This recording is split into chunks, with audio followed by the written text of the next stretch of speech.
ఈరోజు ఏరువాక కాన్సెప్ట్ అనేది ఏదైతే మున్నూరు కాపులు వ్యవసాయ ఆధారిత కుటుంబాలు దేశానికి కాపుగా వేయటమే కాకుండా వర్గాలకు కాపుగా వేయటమే కాకుండా సమాజానికి కాపుగా వేయటమే కాకుండా సమాజంలో ఏదైతే కావాలో మనం తినటానికి ఆహారానికి కావాల్సిన వ్యవస్థని పెంపొందించేది తయారు చేసేది మున్నూరు కాపు అనే ఉద్దేశం సమాజానికి వెదజల్లటమే కాకుండా రాబోయే తరాలకు కూడా తేటతెల్లం అయ్యే విధంగా ఏరువాక కార్యక్రమాన్ని నిర్వహిస్తూ జాతీయ స్థాయిలో ఎడ్ల పందాలు నిర్వహిస్తున్న వారికి మరొకసారి శిరస్సు వంచి వందనాలు తెలియజేస్తా ఉన్నాను.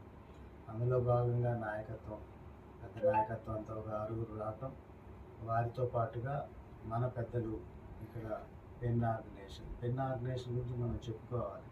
సమాజంలో వ్యాపారానికి మారుపేరు ప్రధానంగా ప్రాథమిక దశలో 1, 2, 3 స్టేజ్లో వచ్చేది ఆహారంతో పాటుగా హెల్త్. అటువంటి దాంట్లో దాదాపుగా 1500 మంది కుటుంబ సభ్యులైన డాక్టర్లు అందరినీ చేర్చి మనకి ఫలానా అవసరం ఉందంటే ఎంత ఎమర్జెన్సీ అయినా నిమిషంలో వాళ్ళకి సంబంధించిన ఫలానా డాక్టర్ వాళ్ళ ఎమర్జెన్సీకి సంబంధించి అంటే అర్ధరాత్రి ఫోన్ చేసిన ఆ వ్యవస్థ అంతా మనకు ఉపయోగపడి ముందుకు తీసుకెళ్లే పరిస్థితి మనం చూస్తూ ఉన్నాం. ఈ రోజుల్లో కార్పొరేట్ హాస్పిటల్స్ చాలా మట్టికి వ్యాపార దృక్పథంతో పోయే పరిస్థితి ఉంది. ఆ వ్యాపార ధోరణి చిన్నాభిన్నం చేస్తూ ముందుకి వచ్చిందే పెన్ వ్యవస్థ. ఆ పెన్ వ్యవస్థ ద్వారా మన కుటుంబాలు లక్షలాదిగా ఎంతోమంది సేవలు పొంది ఉన్నారు. వారందరూ కూడా వారి మాటల్లోనే మనం వింటే తప్ప అది తెలవదు. అటువంటి పరిస్థితుల్లో అటువంటి సేవ చేస్తున్న పెన్ను వ్యవస్థాపకులు పిఎల్ఎన్ పటేల్ అన్న కానీ, వేతి శ్రీధర్ అన్న కానీ, వారి టీం కానీ వారందరికీ కూడా ఈ సందర్భంగా మా పక్షాన అందరి పక్షాన ప్రత్యేక ధన్యవాదాలు చెప్తా ఉన్నాను.